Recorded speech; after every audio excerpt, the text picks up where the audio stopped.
okay with the window open? Slightly. Yeah? No. It's too loud? I think the window should. Yeah, it's open. It's open? Yeah. Yeah? Do you Okay. want me to close? Yeah, you just... Okay. There will be one window open in the back or no? We're okay. Are we? Yeah. Maybe slightly open the door, just about an inch. So just some flow of air. Okay. Wow. Alright. Okay. Hello everybody.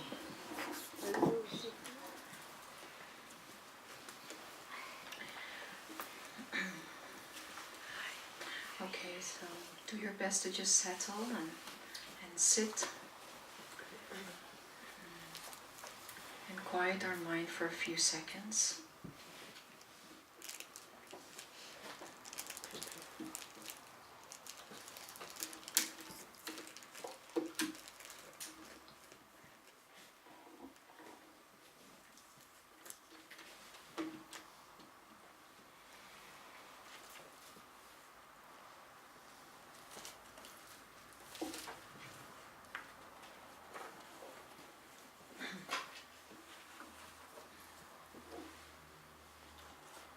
And let's go ahead and set our motivation.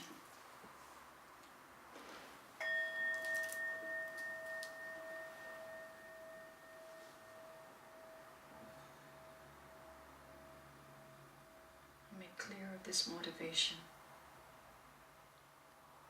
Why we're here today.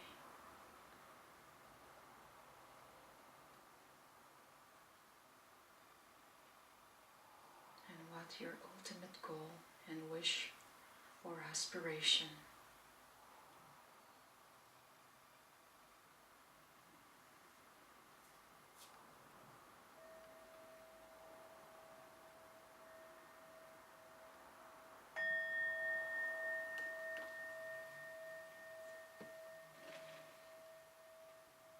Okay, so let's go ahead and let's take refuge.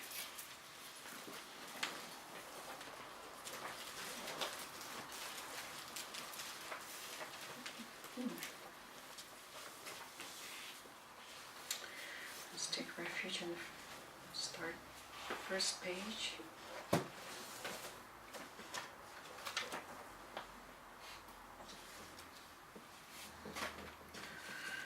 I go for refuge until I am enlightened, unto the Buddha, the Dharma, and the Supreme Assembly.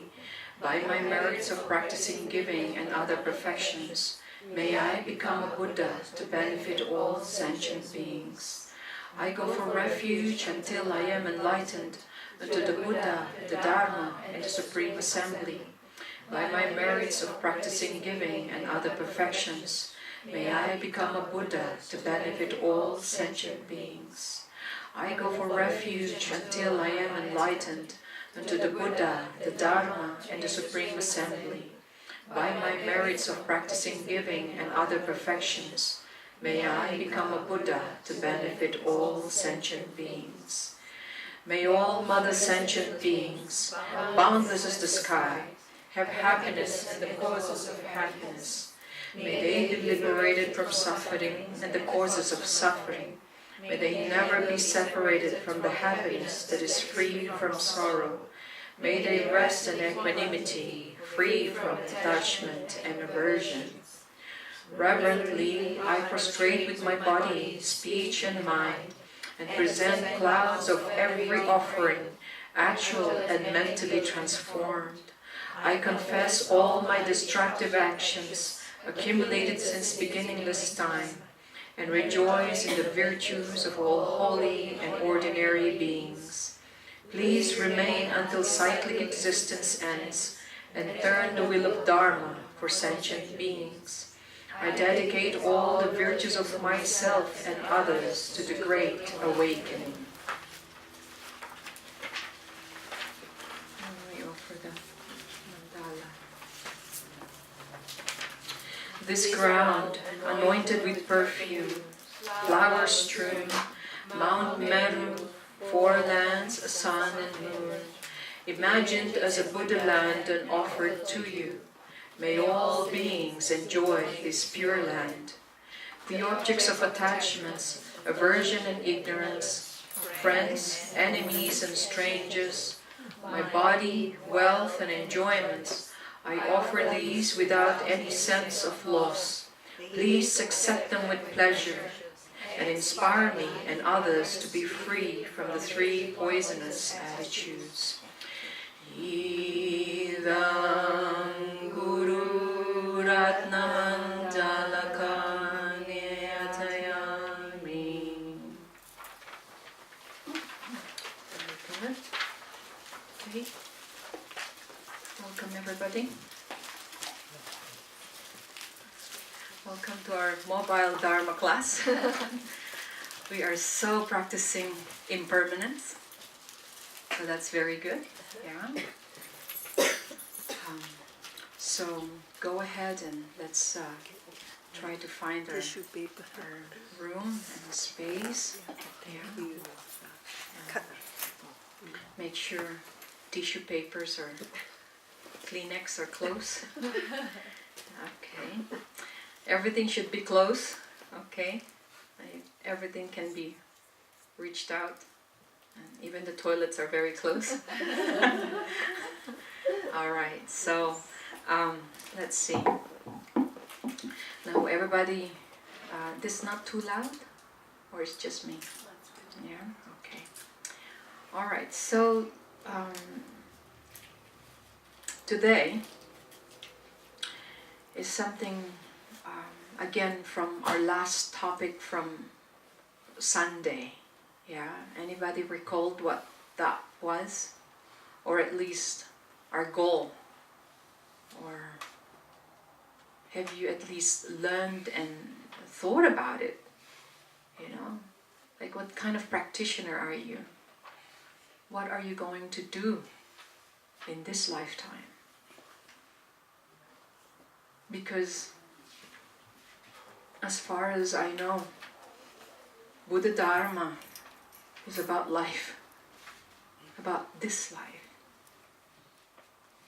What are you going to need to do? And there's a lot of misconception. You know, Buddhism is not an easy thing. It requires so much. And one thing that it requires is understanding. So, do you understand about the reason why you're here? Yeah? So what's your purpose, why you're here? I'd like to know.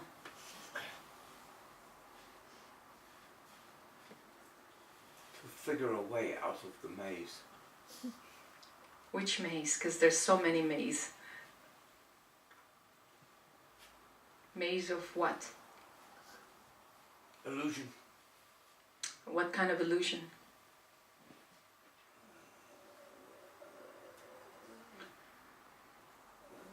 Don't be discouraged when I ask like this. It's just, you know, we want to point out, because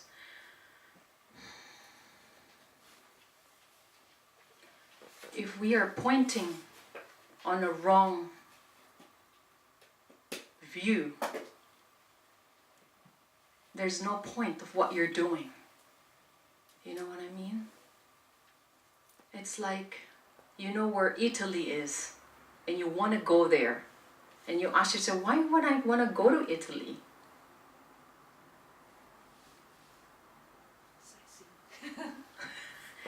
Well, at least you know the purpose, right? Yeah. And this is exactly what I'd like to ask you today, is to review certainly, like, because there's no point of us learning and studying the Dharma, you know, studying the text, you know, when it comes to wisdom. Are you able to even hold that? Are you the right vessel for it? Because what's going to happen that I wish not going to happen in Buddha Dharma is you pretend you know it, and it's not benefiting you. You need to know that when you grab or have the Dharma with you, okay, then you know it's gonna save you from what?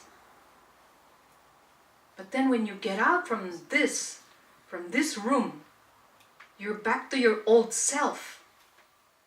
And you say, I'm okay. I don't need any help.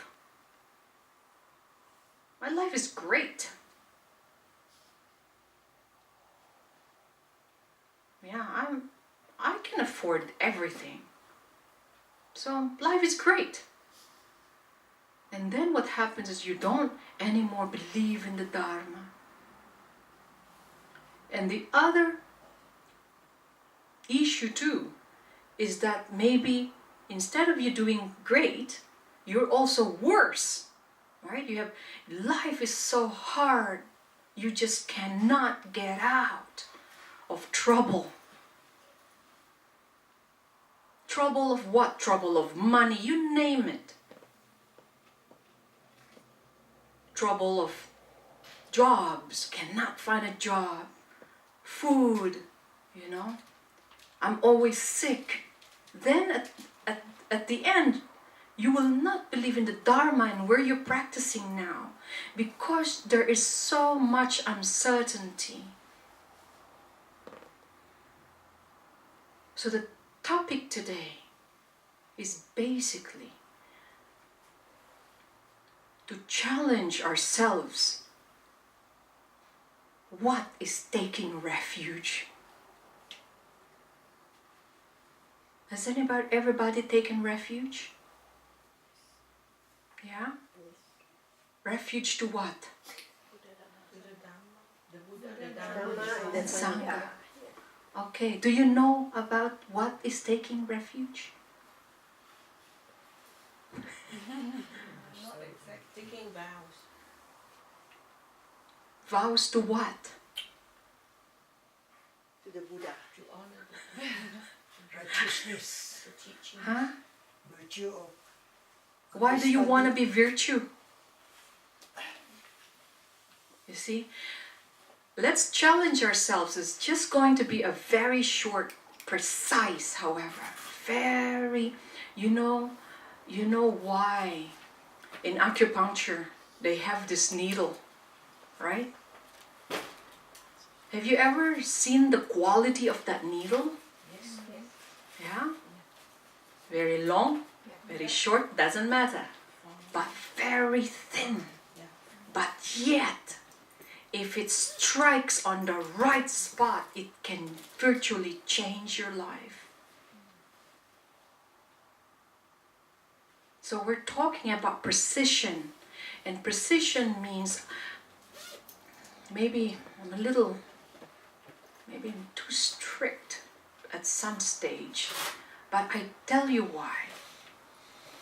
Because learning the Dharma is precision. You need to know why you're doing this.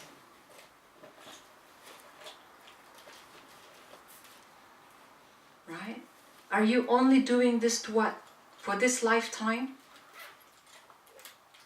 Next lifetime? You kind of like it like maybe all lifetime, right? Yeah, it's like all whenever lifetime. Wonderful! Because if any one of you right now doing Buddha Dharma because you just want to be okay this lifetime, that will also work. Okay? That will also work. But after we die, what's next for you? Come back again. Well, earlier you said, well, my plan is only in this lifetime. But then when you're getting closer to death, you say, wait, can I change it? Definitely.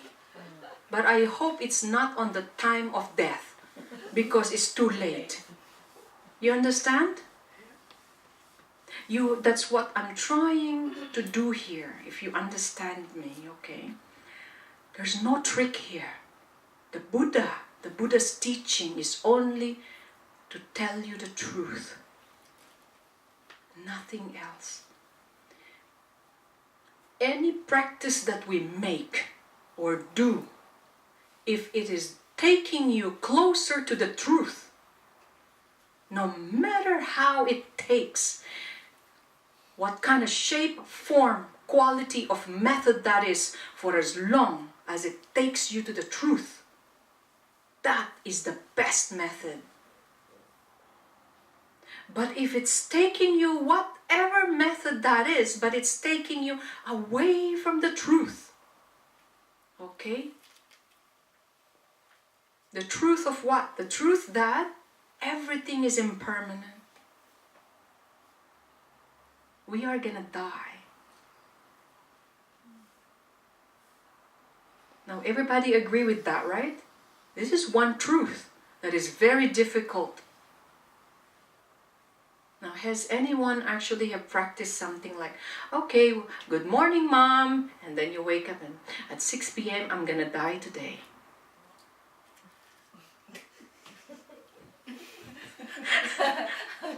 Because that's your practice, right? So, if I'm gonna die at 6 p.m. today, how many more hours do I have left? Right? It's a great practice, but then you will prioritize what is the best, you know. First thing, you will not harm anyone until 6 p.m. Okay? You promise not a single thing. Like that kind of method. Have you ever asked anyone practicing that method? Haven't come across any. No, right? Because what do we practice? We say, good morning, Dad. Good morning, Mom. Next month, we're going to go on vacation. You know, you're planning ahead, thinking that nothing will ever happen. Now, is that the truth?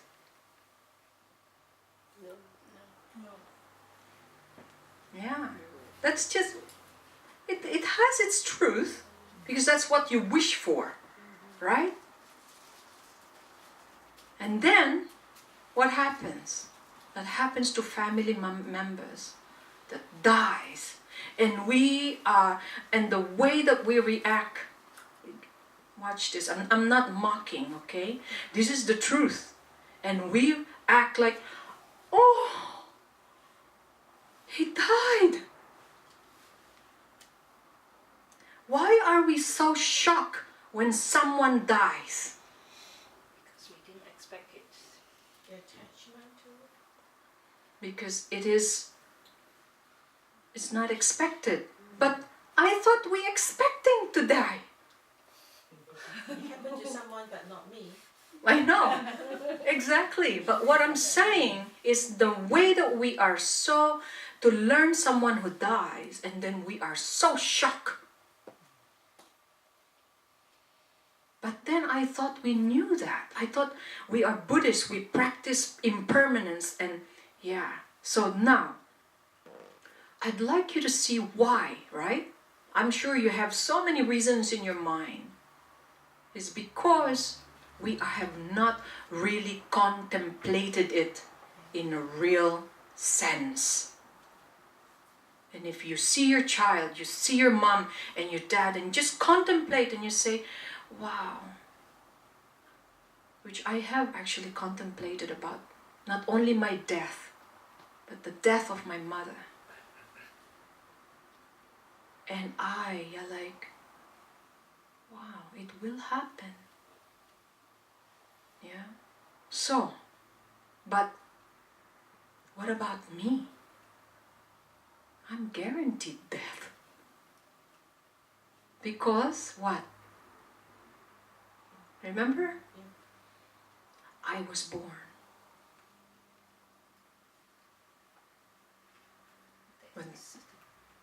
Remember? Everything, when there is birth, but the moment the birth arises, death starts to come. You understand? It's the same thing. Like when you open a bottle of Coca-Cola, right? By the time you open it, it's already dying. It's losing its fizz. It's losing its spirit, they call it. Right? You drink Coca-Cola 5 hours or 8 hours after. Watch this. You drink it, right? And you say, ah! Why are you so shocked that the Coca-Cola sitting for 8 hours, of course, lost. You know it, right? So why do you still have to be shocked? You should just like, okay, it's done, finish. And then you open another Coca-Cola. Well, what I'm saying is the same thing. Now, there is a reason for this, okay? Taking refuge, yeah? Because this very important subject, this may be a very heavy material, okay? Because we need to know what is the Buddha, Dharma, and Sangha. There's 3 objects. Yeah, it's very easy, like, well, you know, right in front of the Buddha, and it's like, okay, is that the Buddha? Is this the Buddha? Yes. You think so? Yeah, Buddha statue. Okay, there's a lot. Maybe one says, oh yeah, that's the Buddha. And the other says, I don't think so. So then who are you going to believe? You know why there's many, you know, like inconsistencies? Why? Because they don't know. So who took refuge and they really knew what they were doing? Not at that time. You're like baptized, right? Okay, well, you know what? This actually is very important subject, because these are the reason why we cannot progress and not even believe the Buddha at some stage. Okay, it's very, very, very important. Now, everybody claims we are a Buddhist, right? Raise your hand if you're a Buddhist. So, everybody has taken refuge? Yeah? Refuge to what? Buddha, Dharma, Sangha. You're like you're like automated, you know, like play Buddha, Dharma, Sangha. Okay, I am not negating this, okay? It's wonderful. But it's more wonderful when you know about them. Do you know about them? Yep. Yes. Sort of, a little bit. Now seriously, you really know about them? Yes. Yeah? Okay. So, you said that, right? Yeah. Okay, I'm going to ask you later about it. Okay? Okay, so, why? There are only 2 conditions why we take refuge. And I hope one of these conditions were your reason. Okay? And why are you writing? I thought you know. I just want you I just want to make you smile. All right. So, again, this topic now, okay, leads us to really knowing more about not only the Dharma, about what it is, what we're doing. Okay, because if you do not believe and do not know the Buddha so much, okay, you will lose faith on him.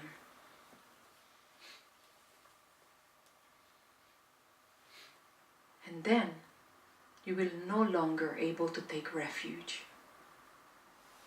Now, what is refuge means? Shelter. Shelter, yeah. Shelter. Okay. When you have a shelter, do you want a temporary shelter? No. Permanent shelter. Well, there is no permanence. Again, see, I need you to contemplate this, okay? Okay, you want, all right. Refuge means, all right, you run to someone or to something so that you can be what? Safe. Safe. Why? Because you feel Frightened. frightened. Because you need protection. Right? Now, if anyone who comes to become a Buddhist and they are coming out to be, I'm fine. I have enough wealth to protect me.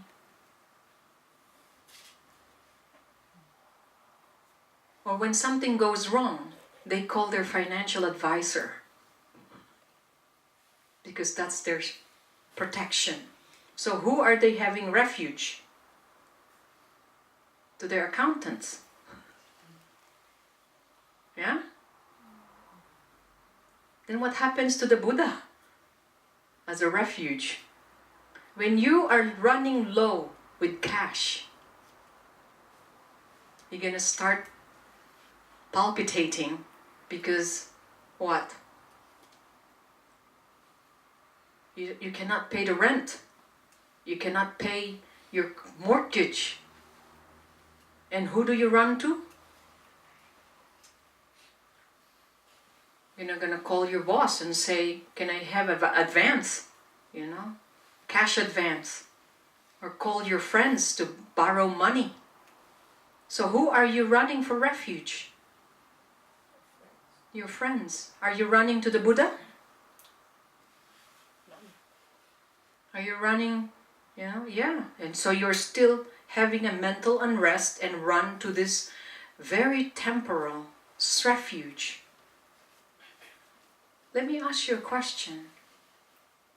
When you had a problem, just maybe, this week, who did you run to? Depend on the problems. No, whatever I'm saying, if you had a problem, okay, this week, have you ever thought of the Buddha? And you just say, wow, Yes. Buddha, I'm in trouble. Have you ever said that? Or have you rang the phone immediately and called someone and say, Dad, I need your attention. Or, try to call others and not even had a moment to call the Buddha. Huh? Yeah. This is my point. Your conviction on the refuge is therefore not strong. You still do not believe or had that conviction to the Buddha that the first thing that should open, that your mouth and your would say is, Buddha, I am in trouble.